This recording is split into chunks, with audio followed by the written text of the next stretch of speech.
तो hey guys, आज की वीडियो में मैं आपसे बात करने वाला हूँ कैटलिसिस के बारे में।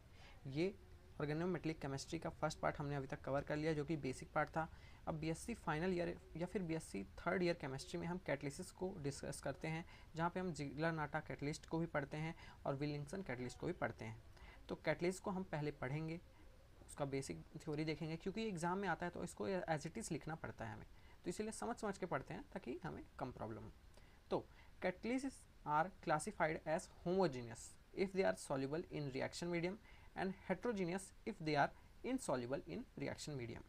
मतलब कि अगर कैटलिस ये जो हमारा होमोजेनियस कैटलिसिस क्या होता है, अगर दोनों का फेस सेम है, रिएक्शन में जो हम यूज़ कर रहे हैं उसका फेस सेम है और कैटलिसिस का फेस सेम है, तो हमारा हो जाएगा होमोजीनियस। और अगर रिएक्शन मान लो हम सॉलिड यूज़ कर रहे हैं और हमारा जो कैटलिस्ट है वो गैस है या फिर लिक्विड है, तो हो जाएगा हमारा हेट्रोजीनियस। ठीक है, ये दोनों के एडवांटेजेस भी होते हैं, डिसएडवांटेज भी होते हैं।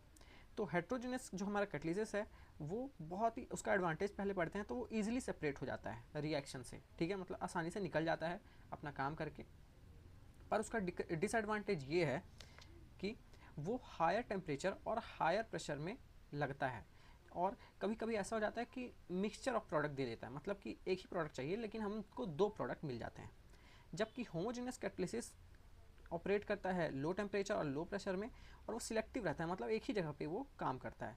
और वो उसका जो डिसएडवांटेज ये रहता है कि वो सेपरेटेड फ्रॉम प्रोडक्ट, मतलब कि प्रोडक्ट से एकदम हट ही जाता है। ठीक है जी, मतलब एक तरह का एडवांटेज ही है, पर यहाँ पे डिसएडवांटेज लिख दिया है। ठीक है, तो अगर हम H2 गैस का रिएक्शन कराते हैं इथिलीन से, इथिलीन मतलब CH2 डबल बॉन्ड CH2। ठीक है, इथिलीन मतलब होगा हमारा CH2 डबल बॉन्ड CH2। एक सेकंड में पेन यहाँ पे ले लूँ। हाँ, तो जब हम CH2 डबल बॉन्ड CH2 का रिएक्शन कराते हैं हाइड्रोजन गैस के साथ, तो वो बहुत ही स्लो होता है। ठीक है, और रूम टेम्परेचर में करा रहे हैं तो बहुत ही ज़्यादा स्लो होता है। इसीलिए हमको इस रिएक्शन को फॉरवर्ड करने के लिए क्या लगा, यहाँ पे कैटलिस्ट यूज़ हुआ। ये देखो, इसका हमने हाइड्रोजनेशन कराया तो ये तो बन गया, पर ये रिएक्शन को फास्ट करने के लिए ये रूम टेम्परेचर में बहुत ही स्लो होती है रिएक्शन। ठीक है, इसी रिएक्शन को फास्ट करने के लिए हमने एक मेटल के साथ एल्कीन को जोड़ा, जो कि एक कैटलिस्ट का काम करता है, और ये रिएक्शन को कर दिया उसने फास्ट। ठीक है, तो हाइड्रोजनेशन ऑफ एल्कीन हम कर रहे हैं यूजिंग विल्किंसन कैटलिस्ट। ठीक है, विल्किंसन कैटलिस्ट क्या होता है, RHCl PPS3 थ्राइस। PPS3 को हम फॉस्फीन भी बोलते हैं। ठीक है, फॉस्फीन लिगेंड। ठीक है, it was a homogeneous catalyst to ensure the hydrogenation of alkene at ordinary room temperature. तो रूम टेम्परेचर पे ही जब हम पहले इस कैटलिस्ट के बिना रिएक्शन करा रहे थे तो हमें बहुत ज़्यादा टाइम लग रहा था। जैसे ही हमने इस कैटलिस्ट को यूज़ किया तो हमारा टाइम बहुत ज़्यादा बचता है। Reflux of rhodium chloride crystal with triphenyl phosphine give a reddish purple colour.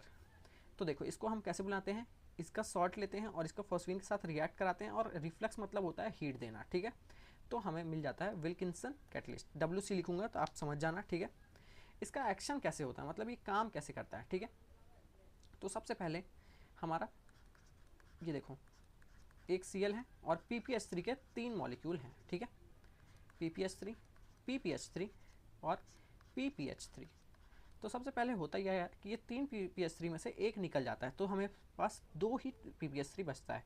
और जैसे ही ये निकलता है तो ये उतना रिएक्टिव नहीं रहता है, लेस रिएक्टिव रहता है। ठीक है, और जैसे ही एक PPH3 को निकालता है तो ये वेरी वेरी रिएक्टिव हो जाता है। ठीक है, जिसकी वजह से ये ऑक्सीडेटिव एडिशन शो करता है। इसमें हम इसको जब हम किसी सॉल्वेंट में डालते हैं और हाइड्रोजन इसमें से पास करते हैं, हाइड्रोजन गैस जब हम इसमें से पास करते हैं, तो ये ऑक्सीडेटिव एडिशन शो करता है। वो कैसे करता है, यहाँ पे देखो, H2 ऐसे भी लिख सकते हैं हम, ऐसे भी लिख सकते हैं, H बॉन्ड H। ठीक है, तो होता ये है, ये दोनों हाइड्रोजन के साथ वो कर लेता है, बॉन्डिंग कर लेता है, और इन दोनों हाइड्रोजन का बीच का बॉन्ड टूट जाता है और ये दोनों के साथ बॉन्डिंग कर लेता है, और ये इस तरह का कुछ इंटरमीडिएट बनाता है।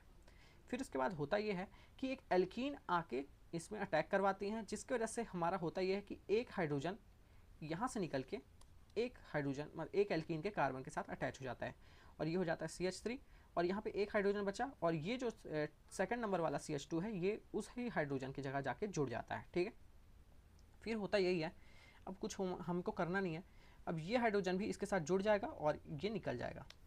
अगर आप नेक्स्ट स्टेप में देखोगे तो ये देखो, यहाँ पे CH2 CH3 था, ये हाइड्रोजन भी इस CH2 के साथ जुड़ जाएगा, CH3 बॉन्ड CH3 निकल जाएगा और ये वापस से बन जाएगा।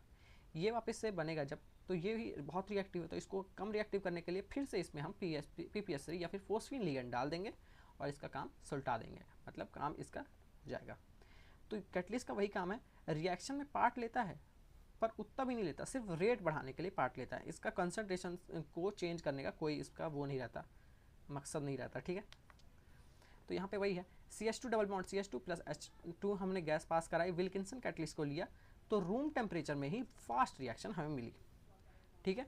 अगर हम RHCl PPS3 के जगह RHCO PPS3 थ्राइस लेते हैं तो वो भी उतना ही काम करेगा। यहाँ पे मैंने वही सेम रिएक्शन लिखी है, बस लीगेंड को चेंज कर दिया, मतलब कि अपना कैटलिस्ट चेंज हो गया है, विल्किंसन कैटलिस्ट ही इसको बोलेंगे, बस थोड़ा मॉडिफिकेशन कर दिया गया था, ठीक है। सो गाइस, ये था छोटा सा वीडियो विल्किंसन कैटलिस्ट के ऊपर। अगर आपको ये वीडियो अच्छा लगा इसको जरूर लाइक कर देना, चैनल को सब्सक्राइब कर देना। मिलते हैं नेक्स्ट वीडियो में, तब तक के लिए बाय बाय।